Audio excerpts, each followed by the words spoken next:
¿Qué tal? Buenas tardes. Es un gran honor para mí presentarles la próxima conferencia a cargo de la doctora Fabre. Anne-Claire Fabre trabaja en el Museo de Historia Natural de Berlín, Alemania, con una beca Marie Curie.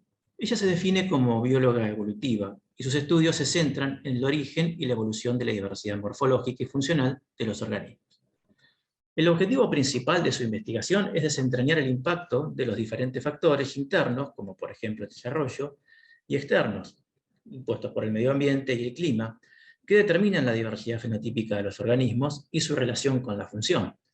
Para comprender los múltiples factores que configuran la actual diversidad de formas y funciones en los organismos, ella utiliza aproximaciones de tipo interdisciplinarias, que incluyen desde trabajos especímenes con estudios in vivo, ya sean zoológicos o a campo. También realiza análisis cuantitativos del sistema musculoesquelético en el contexto de su función, en particular de la alimentación y su locomoción, el comportamiento y los rasgos de historia de vida en un marco filogenético comparativo. Aborda varias cuestiones y se hace una diversidad de preguntas que podemos resumir en, por ejemplo, ¿qué factores determinan la diversidad morfofuncional? ¿Cómo promueven el desarrollo de dicha diversificación?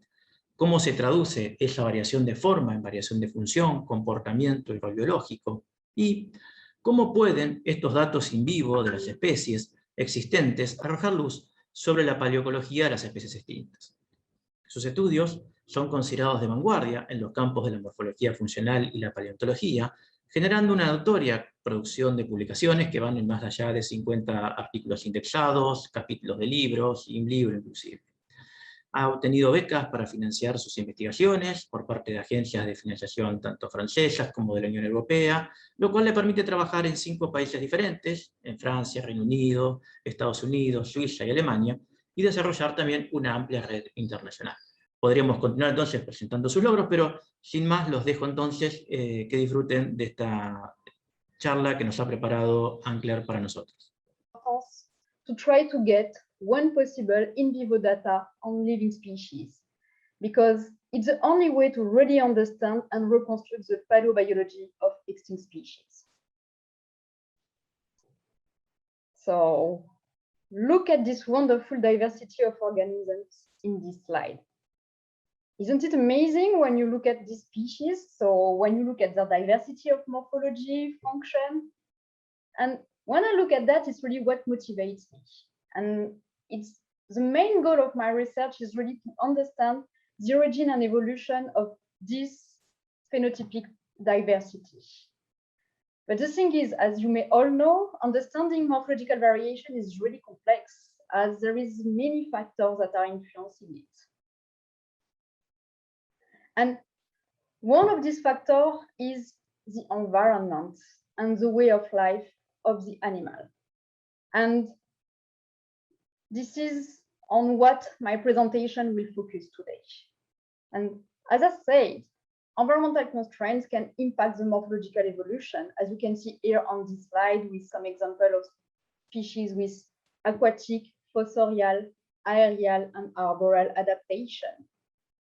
And in this case, it's non-related species that evolved similar morphologies under similar environmental constraints. But the thing is that the diversity that we are observing nowadays is just a really tiny part of the past diversity. And if we really want to understand this current diversity and the processes shaping it, it is primordial to study the fossil record in time and space and in relation to environmental and climatic changes. And these are really the core of my research. So to study the past and understand the evolution of morphological diversity, as you may all know, the fossils are the only evidence of extinct species.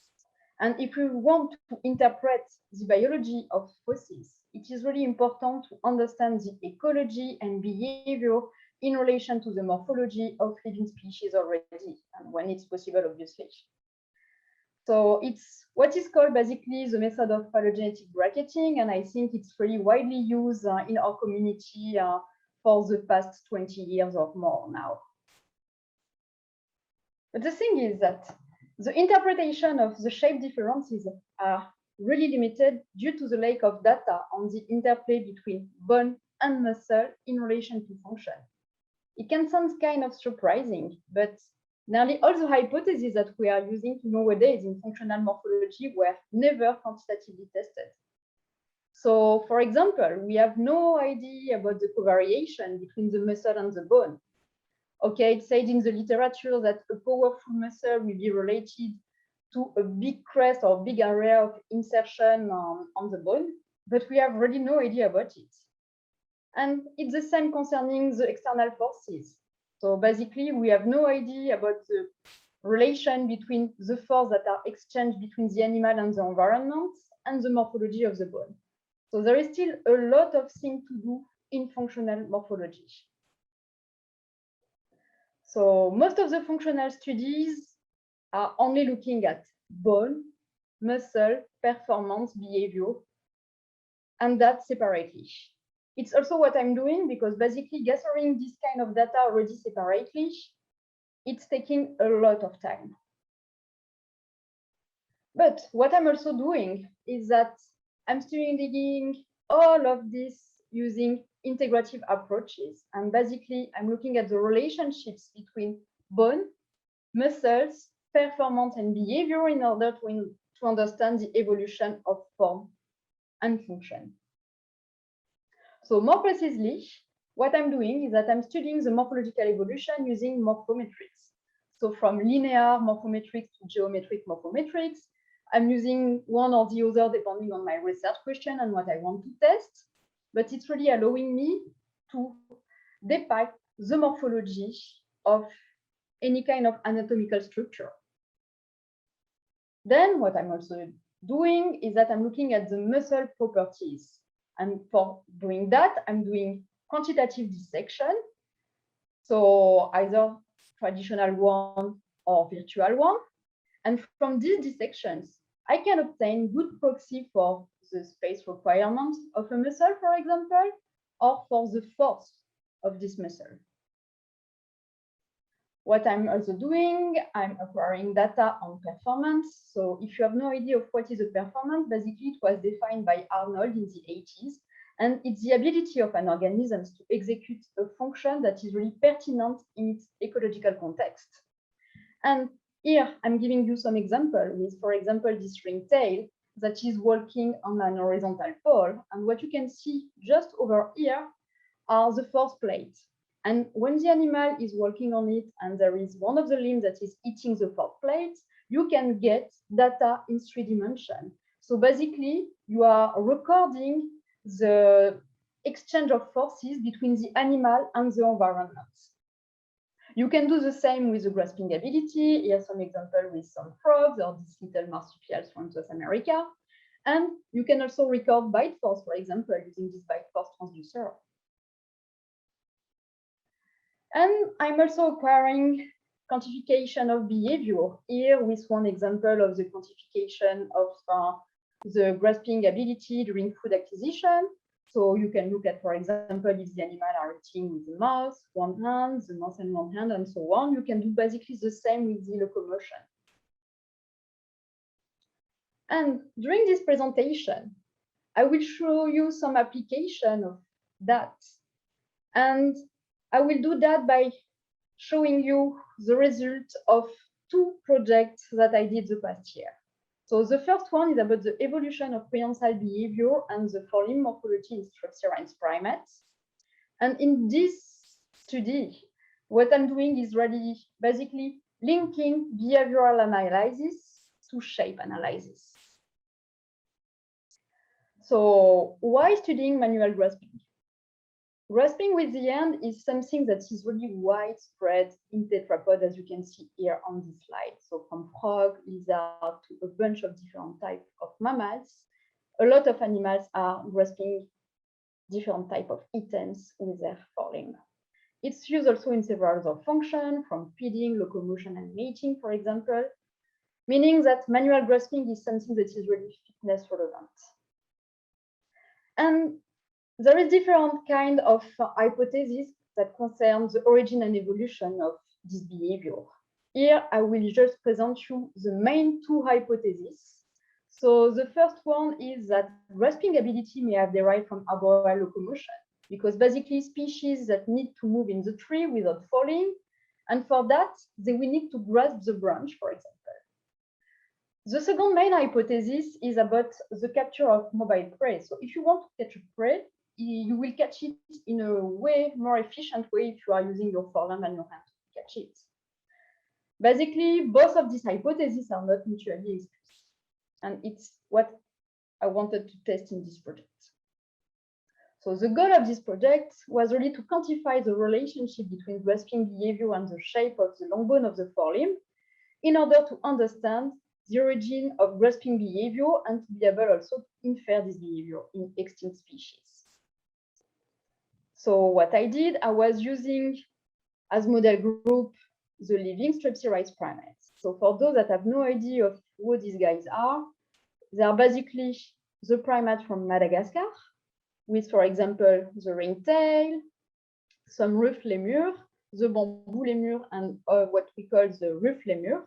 But you also got the chifaka, and then you've got also some primates that you can find in Africa, such as the bush babies, or some other primates that you can find in Southeast Asia, such as the Nycticebus and the slender loris. Yeah, I forgot concerning the strepsirrhine to introduce a really weird one, but my favorite one, which is the ii. And the advantage of this model is that they display a great diversity of species and behavior with a continuum of locomotion concerning the arboreality, so from semi-arboreal to really highly arboreal. And I was acquiring data for the behavior in different zoos, as you can see here, but also in this great research facility that is called the Duke Lemur Center, which is basically the second Madagascar in the world. So they have over 20 species of lemur onto which you can work. It's really an amazing place to do research.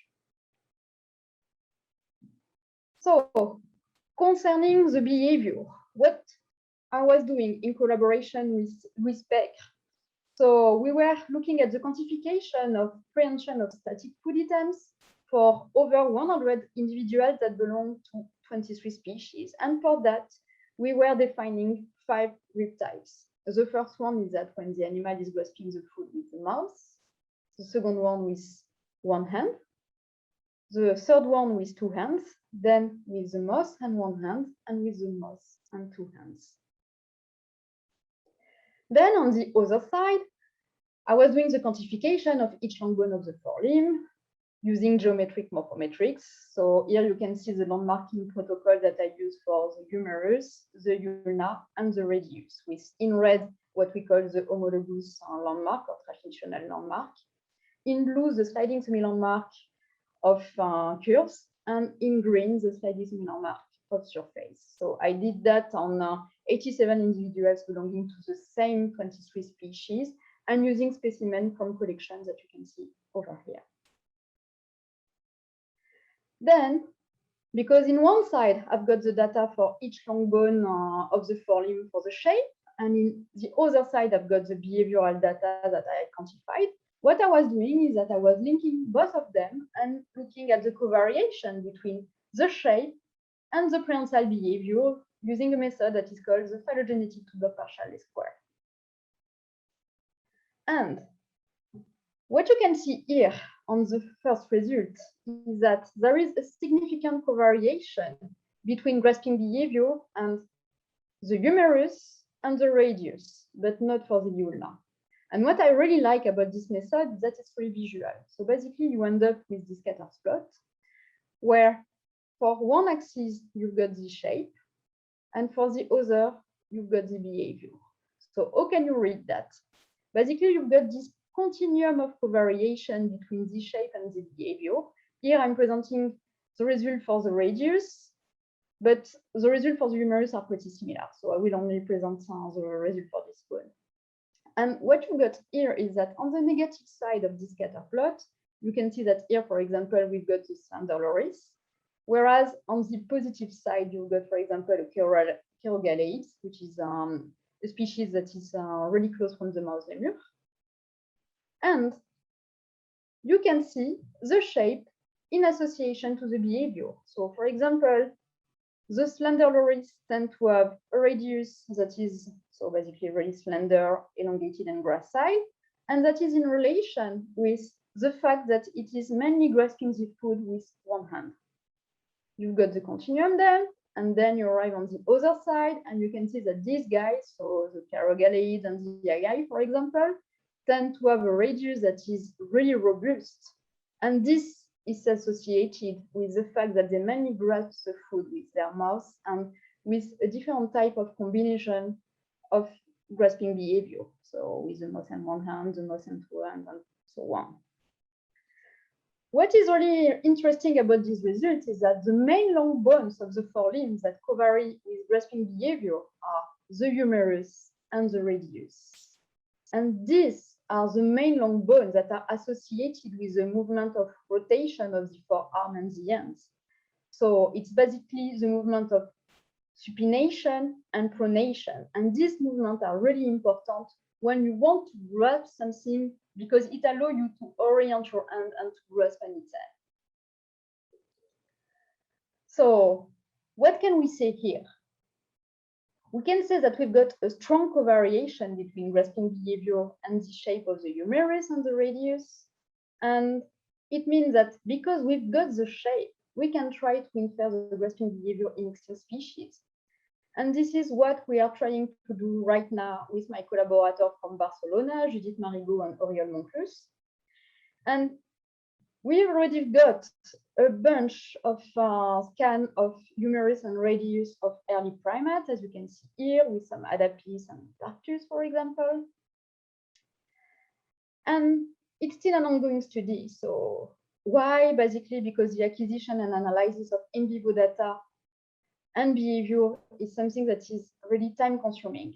And it's basically years and years of data acquisition. So for example, what I was presenting you are basically data acquisition that I started in 2010, I think. So it's something that I'm still doing. And from now, I already got 100 species for the primates concerning the shape data for each long bone of the forelimb, and over 40 species of primate for the behavioral data.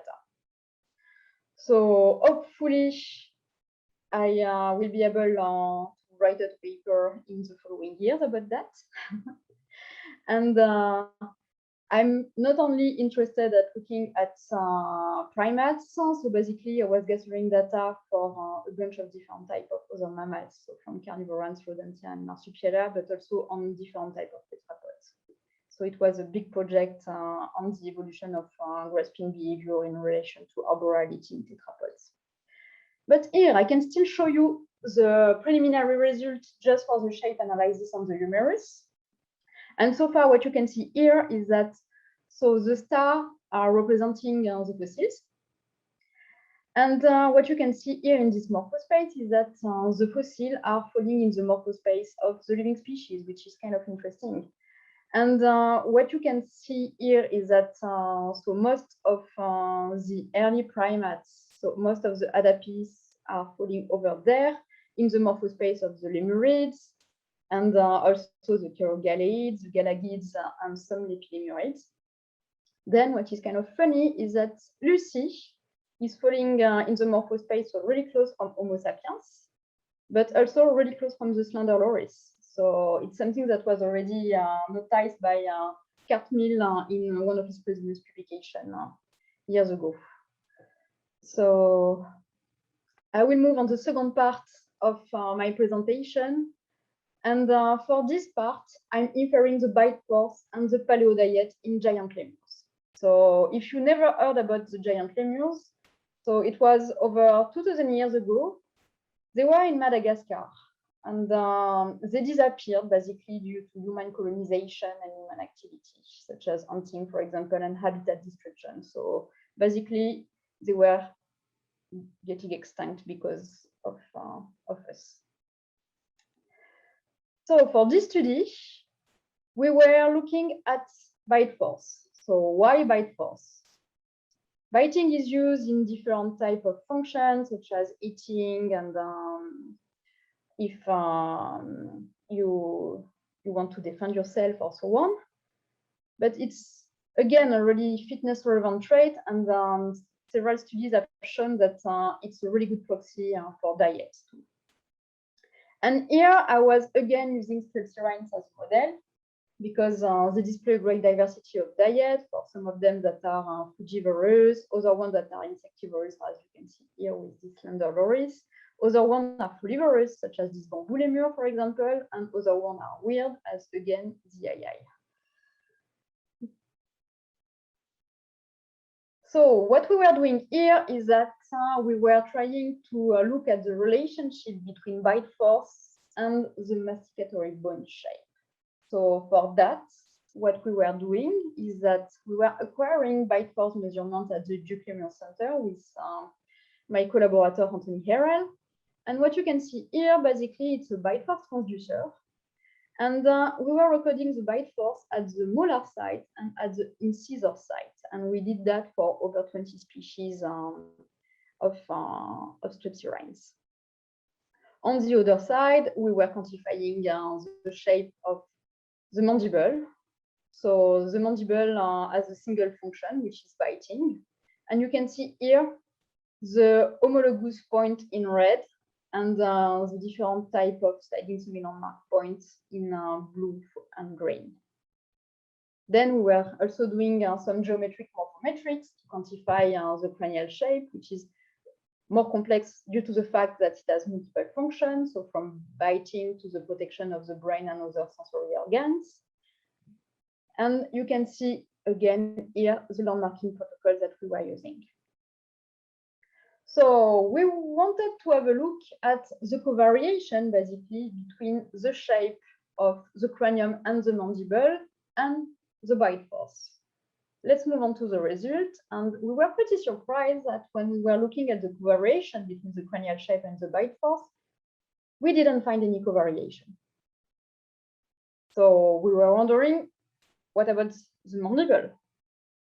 And for this one, we were able to find a pretty nice and strong covariation between the mandibular shape and bite force. So again, here it's a result of the phylogenetic two-block partial square. And what you can see is that you've got on the negative side here, Dobontonia, so the II basically, and Shifaka, which is in relation to this mandibular shape, which is pretty robust with a really short body of the mandible and big area of insertion for the muscle. And it's in association with a really strong bite force. And on the other side, we've got basically nearly all the brown lemur, which are most of them frugivorous. And they display this type of mandible, which is way more gracile with a really long body of the mandible and a well-defined coronoid process. And this is in association with a low bite force. Then we were investigating what are the relationship between the muscle and the masticatory bone shape. So just to tell you, the following image will be image of dissection. So if you don't like to look at dead animal, just don't look at it for a minute or so. So here are the muscle anatomy for an II. And what we were doing, we were basically doing dissection of the head system for the same species for which we've got the shape and the bite force. And we were acquiring data about the volume of the muscle, which is a good proxy for space requirements, and also data for what we call the PCSA, which are the physiological cross-sectional area, which are good proxy for the force of the muscle.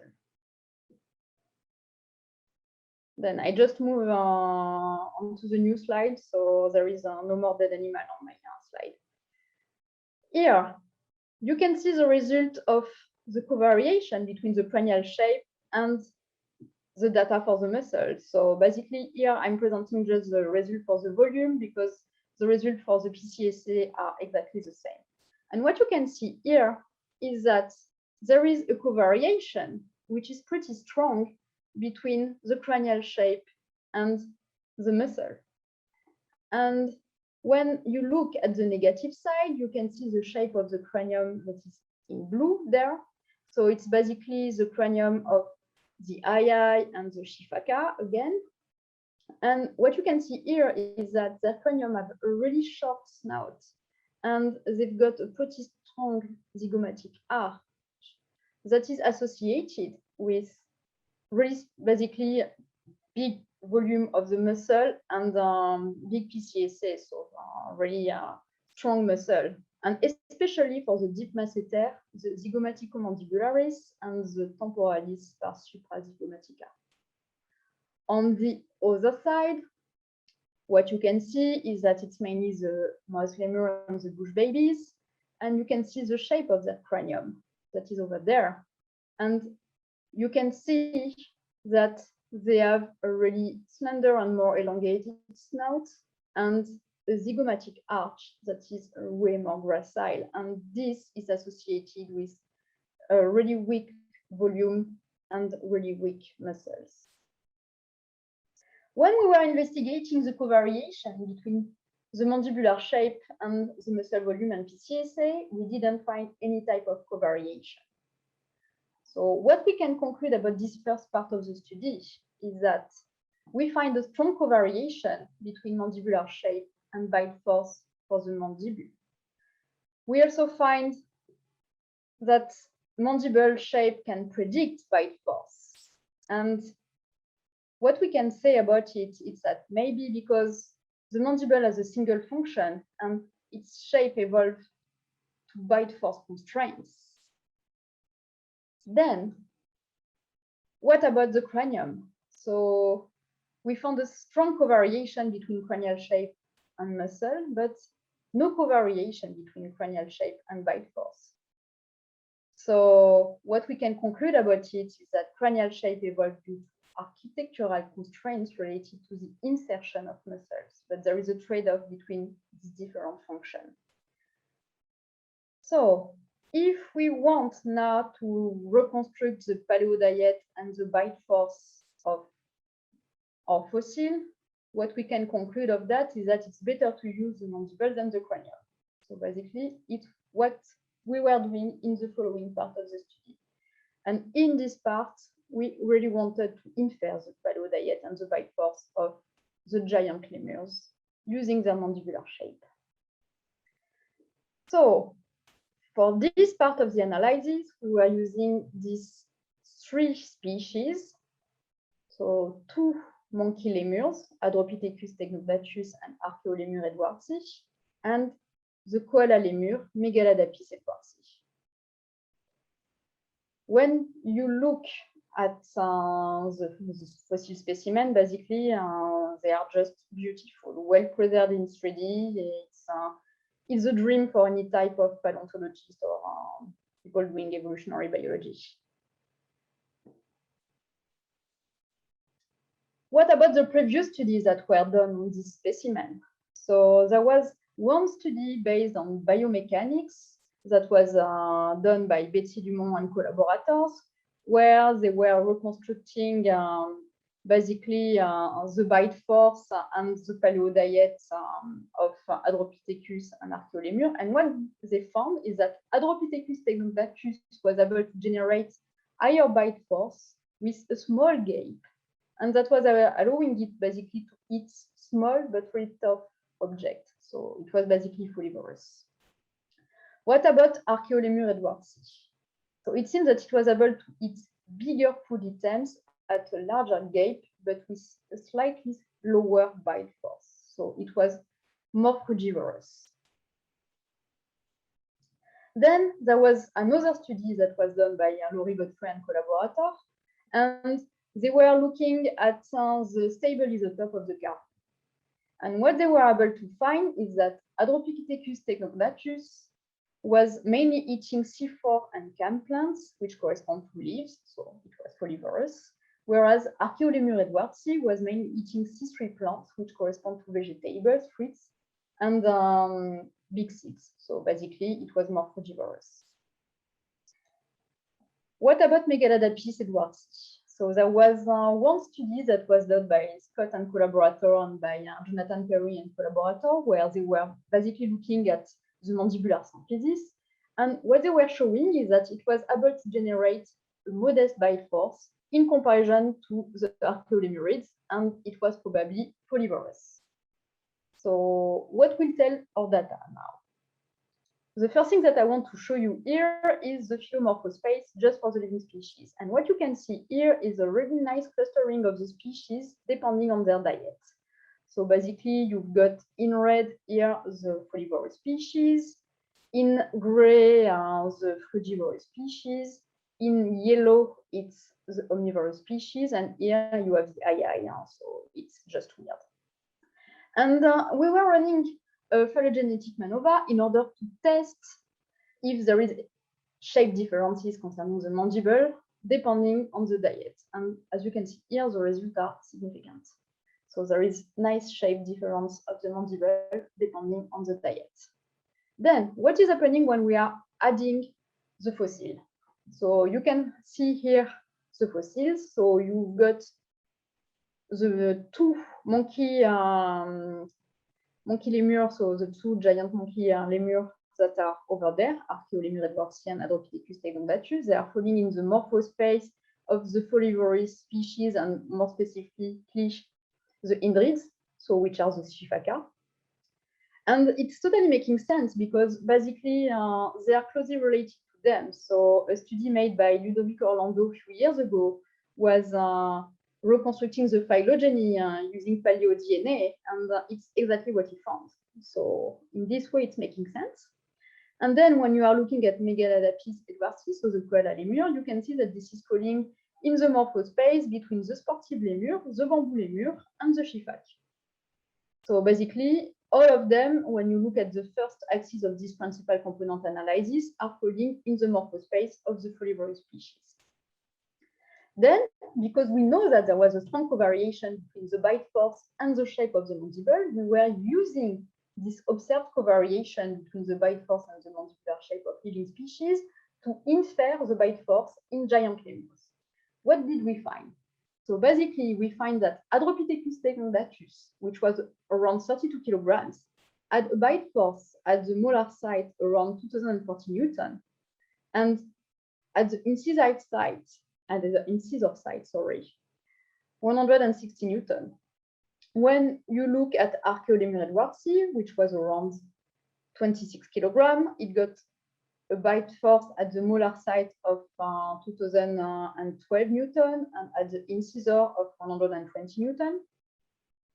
When you look at the koala lemur, so Megaladapis edwardsi, which was way bigger, 88 kilograms, you've got a bite force at the molar site at around 170 Newton and at the incisor around 60 Newton.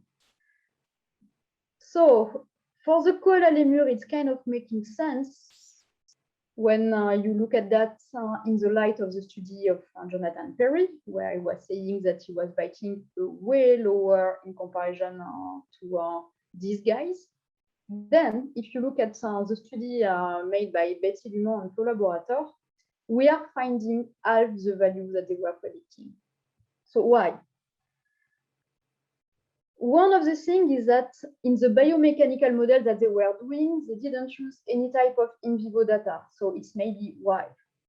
Another thing that I was wondering is that because I was using the shape, but without the size, it may impact the result for bite force, because we did know that size matter when you try to infer bite force. So I recalculate my result, but this time adding back the size into the shape, and it's not changing the result in the way that I was expecting. So basically here, even when re-adding the size into the shape of the mandible, I'm still not getting the data that Betsy Dumont and collaborators were finding. So this may illustrate the fact that it's really important to get in vivo data to really improve the biomechanical model that we are doing. And I really hope that I was able to convince you that this is really important to try to get as much as possible in vivo data to try to better understand what is really shaping the morphology of the skeletal system in mammals or any type of other animals.